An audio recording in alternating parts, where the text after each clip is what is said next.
It's you a bit okay, I stressed? understand. Stressful. Yeah. Everything is it's expensive. अस्सलाम वालेकुम दोस्तों, क्या हाल चाल है आप सबका? ठीक ठाक है? मैं बिल्कुल ठीक हूँ अल्हम्दुलिल्लाह। तो welcome to my new video. जैसा कि अभी आपने कुछ क्लिप्स देखे हैं तो उसमें मौजूद हैं जी एक कुत्ता और एक लड़का। तो आज की वीडियो सारी इसी पे होगी। इसी की एक स्टोरी है, एक काफ़ी सैड स्टोरी है और काफ़ी फेमस स्टोरी है। इसके बारे में मैं आपको आज तफसील से बताऊँगा। मैं वहाँ पे गया था वीडियो बनाने के लिए, मगर वहाँ रश इतना ज़्यादा था कि वहाँ पे वीडियो बनाना मतलब फ़ायदा नहीं था। कोई पीछे शोर बहुत था, जैसा कि आपने क्लिप में देखा है। तो मैंने सोचा घर चलते हैं, आराम से बैठ के सुनानी तो स्टोरी है ना। तो जगह मैंने आपको दिखा दी है कौन सी जगह है, और फ़ोटो भी आपको दिखा दी है वीडियो में। जैसे एक कुत्ता और एक लड़के की स्टोरी है, वफ़ादारी की स्टोरी है। तो ये मैं स्टोरी आपको सुनाता हूँ। उससे पहले जब मैं वहाँ पे गया था, वहाँ पे ये देखें जी, एंटवर्पन स्टड वाले बैठे हुए थे, गवर्नमेंट वाले। उन्होंने मुझसे पूछा क्या कर रहे हो, मतलब मैं वीडियो बना रहा था। मैंने बोला मैं यूट्यूब पे वीडियोस बनाता हूँ। तो उन्होंने फिर उसके लिए अप्रिशिएट किया, खुश हुए कि मैं बेल्जियम से रिलेटेड वीडियो बनाता हूँ और जगह दिखाता हूँ। तो उन्होंने मुझे ये मतलब वैसे ये तो पैसे लगते हैं, उधर ही बैठे हुए थे फ़ोटोग्राफ़र, उन्होंने मेरे फ़ोटो बनाए उधर ही। तो उसी वक्त प्रिंट निकाल के दे दिया। और ये नीचे देख सकते हैं आप, स्टड वालों की तरफ से है। ये जो बेल्जियम में लोग रहते हैं उनको पता है। तो ये जो चीज़ है ये स्टड वालों ने मुझे एज अ गिफ्ट की है। उसी जगह पे वो बैठे हुए थे, वो बड़े खुश हुए उन्होंने अप्रिशिएट किया, मैं भी खुश हुआ। क्योंकि कुछ दिन पहले मेरे रिश्तेदार कह रहे थे तुम्हें यूट्यूब पे वीडियो बनाना जेब नहीं देता है। तो अभी वही फ़नी बात थी मेरे लिए, हंस रहे थे हम उस पर। और आज ये हुआ है कि स्टड वालों ने मेरी वीडियोस को अप्रिशिएट करते हुए मुझे ये गिफ्ट दिया है छोटा सा। तो ये एक फ़नी पार्ट हो गया, इसको छोड़ें।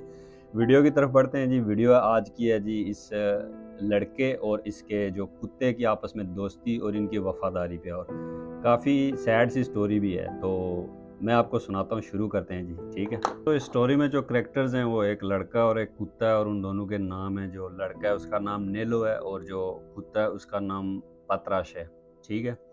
पतराश थोड़ा नाम मुश्किल है बुलाने में, मगर कभी कभी इधर उधर हो जाएगी ज़ुबान। तो स्टोरी शुरू करते हैं जी। नेलो और पतराश की आपस में जो स्टोरी है दोनों की। नेलो एक छोटा सा लड़का होता है। हिस्ट्री की बात है तकरीबन 1800 ईस्वी में, ठीक है, पीछे चले जाएं। तो 1800 ईस्वी में एक छोटा सा बच्चा होता है, एक लड़का होता है बिल्कुल मासूम सा, और उसके माँ बाप मर चुके होते हैं, ठीक है।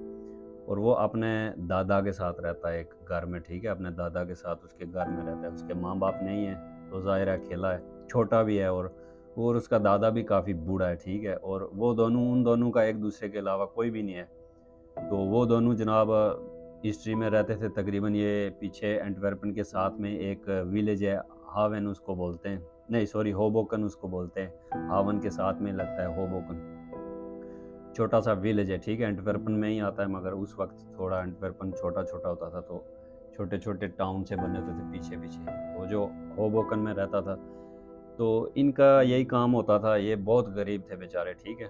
दोनों दादा और पोता काफ़ी गरीब हुआ करते थे, और इनके घर का जो सिस्टम चला करता था वो इससे चला करता था कि इनके पास एक कोई गाय थी, कुछ इस तरह का गाय भैंस कुछ हुआ होगा। तो ये दूध का कारोबार करते थे, मतलब वही जो दूध निकलता था उसमें से वो दूध दोनों जाते थे टाउन्स में जाते थे और बेच दिया करते थे, ठीक है। उससे इनके घर का निज़ाम चलता था। तो ऐसे ही काफ़ी टाइम चलता रहा, जब तकरीबन समझ लें कुछ महीने ऐसे चला। तो उसके बाद ये हुआ कि एक दफ़ा इनको रास्ते में जाते हुए एक कुत्ता मिल गया, ठीक है। वो कुत्ता भी काफ़ी भूखा था और मतलब आवारा पड़ा हुआ था, मरने वाला था तकरीबन, ठीक है। तो इन दोनों ने क्या किया, स्पेशली जो है नेलो ने अपने दादा को बोला मुझे इस कुत्ते को घर लेके जाना है। मतलब दादा ने थोड़ा सा एतराज़ किया होगा। मैं आपको शॉर्ट शॉर्ट स्टोरी बताऊंगा, ज़्यादा फुल लंबी नहीं बताऊंगा। उसके लिए बुक्स पढ़ी हैं, गूगल पे आप पढ़ सकते हैं। तो इसने दादा को बताया कि मुझे घर लेके जाना है। तो दादा ने कहा हम खुद गरीब हैं, हम इसको कहाँ से खिलाएंगे ये वो। मगर ऐसे उनकी आपस में जो बातचीत हुई, तो वहाँ से उस कुत्ते को उठा लिया गया, ठीक है जी, घर लाया गया, उसको रेस्क्यू किया गया मतलब। तो उसको दूध शूध पिलाया गया। कुत्ता कुछ दिनों में जो है ना बिल्कुल फिट हो गया, वापस खड़ा हो गया। तो उस कुत्ते की जो है ना नेलो के साथ बहुत ज़बरदस्त किस्म की दोस्ती होगी, ठीक है। ज़ाहिर है एक जानवर है, जानवर कुत्ता है, और कुत्ता जो इंसान से ज़्यादा वफ़ादार जानवर है, ये तो आप सब जानते हैं। तो कुत्ते की वफ़ादारी की मिसालें तो दुनिया में इसीलिए दी जाती हैं क्योंकि वो एक वफ़ादार जानवर है। तो उन जनाब दोनों की आपस में काफ़ी दोस्ती हो गई, और उसके बाद उनका ये सिस्टम दूध वाला जो था ना बेचने का, काफ़ी आगे मतलब बढ़ता गया उनका जो है ना। मतलब पहले फ़र्ज़ करें 1 डब्बा लेके जाते थे दूध का, बेचते थे या 2, अब वो 4-5 डब्बे होने लग गए। तो इस तरह उन्होंने अपना कारोबार भी बढ़ाया और उस कुत्ते की मदद भी उन्होंने ली, कुत्ते ने भी उनका काफ़ी साथ दिया। कुत्ते के पीछे वो रेहड़ी बाँधते थे और उसके ऊपर दूध के डब्बे रखते थे, और नेलो और पात्राश दोनों, पात्राश कुत्ते का नाम है, नेलो और पात्राश दोनों जाया करते थे शहर में, और दूध बेच के शाम तक घर में आ जाया करते। तो ऐसे उनकी ज़िंदगी, काफ़ी मुश्किलात का सामना वो कर रहे थे, ऐसा नहीं कि ज़िंदगी बहुत आसान थी, बहुत गरीब थे ज़ाहिर है, और दोनों थे भी अकेले, और काम-काज पता है आपको कितना होता है, उस ज़माने में सोच लें कितनी मुश्किलात थी, अभी तो सहूलियत ज़्यादा है, उस वक़्त नहीं थी। तो ऐसे ही फिर करते-करते उनको जब फ्री टाइम मिलता नेलो और पतराश को, तो वो यहाँ पे एक ख़रून प्लास में एक कैथेड्रल है, तो उसमें आया करते थे, उस चर्च में आया करते थे, उसके सामने बाहर बैठा करते थे।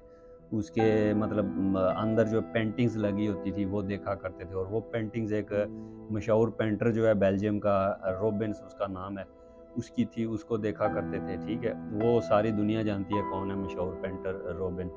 उसकी पिक्चर्स उस चर्च में थी, उस कैथेड्रल में थी, ठीक है? जो ख़रून प्लास में अभी मौजूद है, और उसका नाम है, ये स्क्रीन पे आ रहा होगा, आपने, मुझे अभी याद नहीं है, ये स्क्रीन पे नाम आ रहा होगा।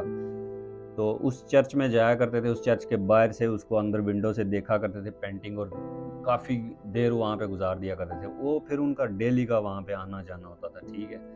दिन को दूध बेचा करते, शाम को 1 घंटा निकाल के वो डेली पतराश और नेलो दोनों उस चर्च में जाया करते थे, उस चर्च में पेंटिंग्स देखा करते थे। तो पेंटिंग्स देखते-देखते नेलो को पेंटिंग करने का शौक हो गया। तो इस तरह पात्राश और नेलो जब दूध का काम ख़त्म होता तो वो चर्च में आके बैठते, चर्च के बाहर, अंदर जाने की परमिशन नहीं हुआ करती थी ना उस टाइम में भी। बाहर से ही देखते थे, या टिकट के पैसे नहीं हुआ करते थे, उस वक़्त भी शायद कोई टिकट होगी, मैं अंदर नहीं जा सकते थे ना उस वक़्त, वो पुराने ज़माने की बात है।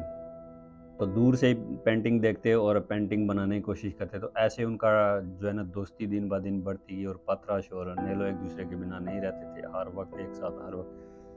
फिर उनकी कहानी में एक ट्विस्ट आ गया, जो दर्द भरा ट्विस्ट है, जो दुःख की स्टोरी है, जो ये तो ज़िंदगी उनकी चल रही है, इस पे ज़्यादा मैं आपको मज़ीद तफ़सील नहीं बताऊँगा, ये आप चेक कर सकते हैं, स्टोरीज़, बुक्स बनी है इसकी। और इसकी जो बुक बनाई गई है, बुक लिखी गई थी सबसे पहले, वो मैं आपको पहले बताता हूँ, स्टोरी थोड़ी-सी स्टॉप पे करता हूँ।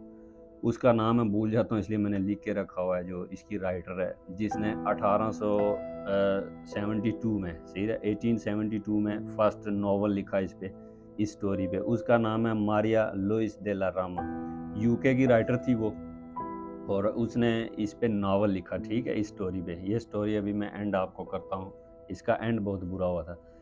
ये स्टोरी जनाब उसने लिखी, यूके की राइटर थी मारिया लुइस दे ला रामा, उसने स्टोरी लिखी और नावल लिखा है, किसी नावल लिखा और पब्लिश किया उसको पूरी दुनिया में, आगे पीछे जब वो नावल गया तो बहुत मशहूर हुआ, बहुत फेमस हुआ, ठीक है? इतना फेमस वो बेल्जियम में नहीं था, वो फेमस हो गया जी सबसे पहले, जो है 5-6 कंट्रीज़ हैं जिनमें आज तक इतना फेमस है कि वो उसकी कोई मतलब आप हिसाब नहीं लगा सकते, हर बच्चे-बच्चे को पता होगा। फर्स्ट पे है जापान, उसके बाद है रशिया, उसके बाद है चाइना, उसके बाद है यूक्रेन, उसके बाद है कोरिया। ये 5 मुल्क हैं जिन्होंने इस स्टोरी को बहुत ज़्यादा मतलब तरक्की मिली इस स्टोरी पे, फिर मज़ीद नावल्स बने, फिर मज़ीद वो क्या होते हैं, मूवीज़ बनी, बुक्स लिखी गई मज़ीद, वो आप गूगल पे सर्च कर सकते हैं। डॉग्स ऑफ फ्लांडर, फ्लांडर है एंटवर्पन का एरिया, इसको फ्लांडर बोलते हैं, इसकी इस नाम की स्टोरीज़ आप गूगल सर्च कर सकते हैं, dogs of Flanders. May be आप में से भी कोई बंदा ये स्टोरी पढ़ चुका होगा, काफ़ी फेमस स्टोरी है दुनिया में, पूरी में तकरीबन लोग इसको जानते हैं। और फिर जब ये स्टोरी ज़्यादा फेमस हो गई, मतलब सार लोग आने लगे इसको देखने के लिए, तो फिर यहाँ पे इन्होंने एक वो जो सिंबल है, जो मैंने अभी आपको वीडियो के स्टार्ट में दिखाया ना, वो कुत्ते का और लड़के का जो मार्बल का एक स्टैचू सा बना हुआ है, एक तो उन्होंने होबोकन में जहाँ पे वो रहते थे वहाँ पे स्टैचू बनाया, और एक यहाँ पे कैथेड्रल के आगे, जैसे आपने देखा है ना, इस स्टोरी का एंड ऐसे हुआ था जैसे कि कुत्ता लेटा हुआ और साथ लड़का लेटा हुआ है, इस स्टोरी का एंड ऐसे हुआ था। तो वापस स्टोरी की तरफ चलते हैं जी। तो एक दफ़ा हुआ ये कि नेल और पात्रेश दूध वगैरह बेच के जब घर को वापस जा रहे थे दोनों, तो इस स्टोरी में एक और ट्विस्ट भी है। वो थोड़ा सा ये है कि नेलो को एक लड़की से थोड़ा सा अट्रैक्शन हो जाती है, और क्योंकि वो पेंटिंग करता होता है और वो लड़की उसके आसपास कहीं पे रहती होती है, वो भी छोटी सी होती है, उससे अट्रैक्शन हो जाती है। दोनों आपस में मतलब बातचीत करते हैं। तो उसका जो लड़की का कुछ जानने वाला था, वो कोई पेंटिंग से रिलेटेड कोई काम करता था, तो वो नेलो की मदद करती थी। मतलब नेलो उसको अपनी पेंटिंग्स बना के देता था और वो आगे बेच देता था, और उससे जो पैसे आते थे वो लड़की को देता था, कुछ खुद रखता था। मतलब ज़्यादा नहीं होते थे, थोड़े बहुत। ये भी इस कहानी का एक हिस्सा है। एक लड़की भी है, ठीक है। तो नेलो एक दफ़ा फिर जब घर वापस आता है पात्राश के साथ, अपना दूध वगैरह बेच के जब घर पहुंचता है शाम को, तो वो शाम उसकी ज़िंदगी की सबसे मुश्किल शाम, मतलब के समझ लें वहाँ से उसकी ज़िंदगी आगे बहुत मुश्किल थी, और वहाँ से उनकी ज़िंदगी मतलब उल्टी तरफ चल पड़ी। जब वो देखता है, घर आके देखता है, तो जो उसका दादा था उसकी डेथ हो चुकी थी, ठीक है। उसके दादा के मरने के बाद मतलब नेलो और वो कुत्ता दोनों मज़ीद अकेले रह चुके और हो चुके थे। उनके पास अब और कुछ है ही नहीं था। दूध निकालना भी उनका मतलब नहीं आता था उनको, या वो बच्चे थे ज़ाहिर है। कुत्ता था और वो एक बच्चा था बस। दादा जब चला गया तो फिर उनके पास कोई आसरा नहीं था। फिर पता नहीं, एक स्टोरी में यही कुछ हुआ। कुछ स्टोरीज़ में लिखा है उनके घर को आग लग गई, और कुछ स्टोरीज़ में लिखा है कि उनके घर को पता नहीं किसी ने छीन लिया उनसे, ठीक है। तो कुत्ते को और नेलो को घर से बाहर निकाल दिया गया। मतलब अब उनके पास घर भी नहीं है।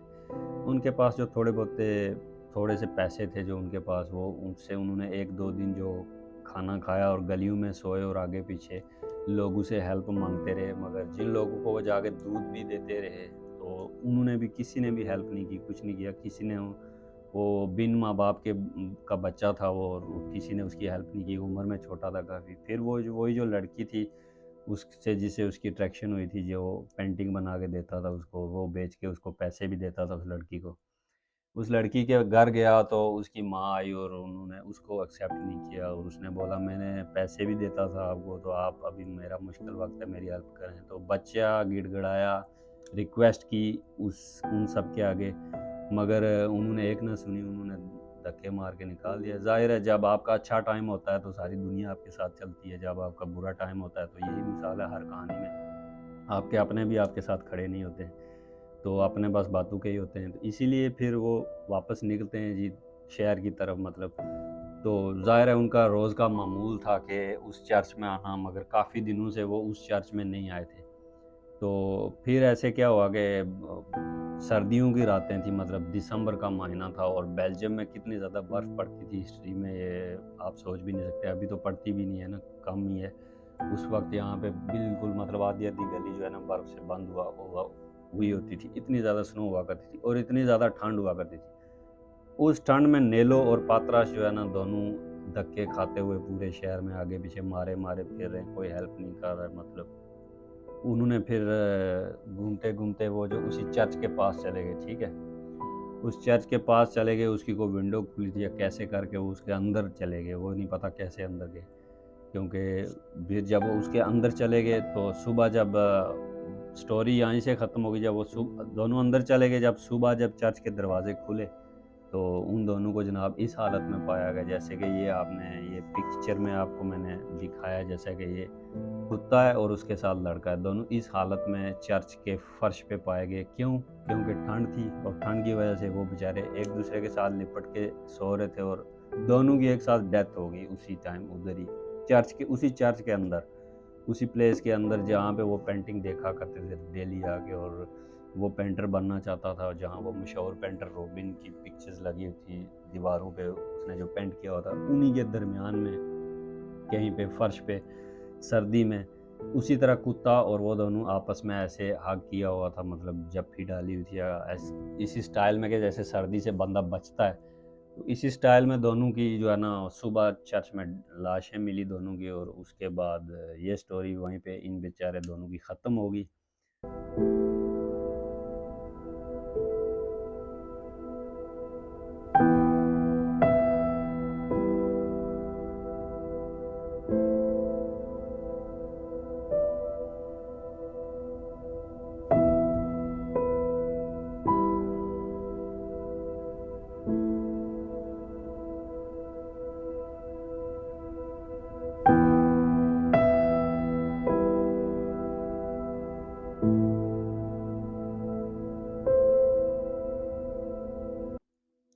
ये स्टोरी इतनी मतलब सैड है ना, अगर इसकी आप पूरी स्टोरी अकेले बैठ के पढ़ें तो काफ़ी मतलब सैड स्टोरी है। जब मैं पढ़ रहा था, मैं इसके बारे में पढ़ रहा था, मैं खाना खा रहा था, मेरी आंखों में खुद आंसू आ गए जब मैंने ये देखा कि ये मर गए बेचारे।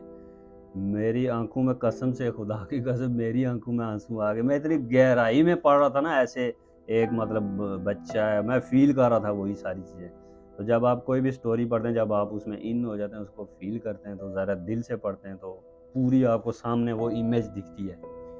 तो अगर किसी को स्टोरीज़ का शौक़ हुआ तो ये स्टोरी ज़रूर पढ़ लीजिएगा। ये स्टोरी काफ़ी इंटरेस्टिंग थी। इसलिए मैं जब खाना खाते हुए पढ़ रहा था, मुझे आंसू आए, तो मैंने सोचा मैं इसको शेयर करूँगा आपके साथ। हालाँकि ये हमारे घर के पास में ही है, हम इसमें हर वक़्त जाते रहते थे इधर-उधर साइकिल से, उसके पास से गुज़र जाते थे।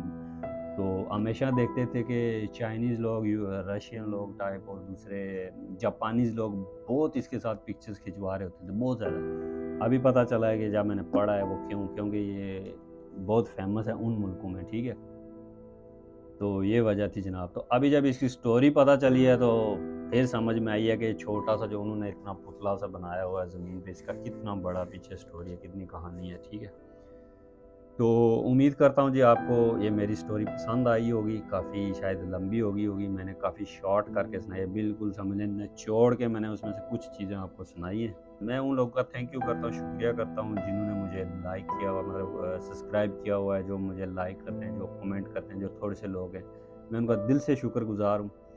और जो लोग मेरे रिश्तेदार जो हैं मेरे कह रहे हैं कि ये ज़ेब नहीं देता है वीडियोस बनाना, ये वो, मतलब डीमोटिवेट कर रहे हैं, मतलब समझ रहे हैं, और कुछ एप्रिशिएट भी कर रहे हैं, और ये चीज़ें लगी रहेंगी, ठीक है?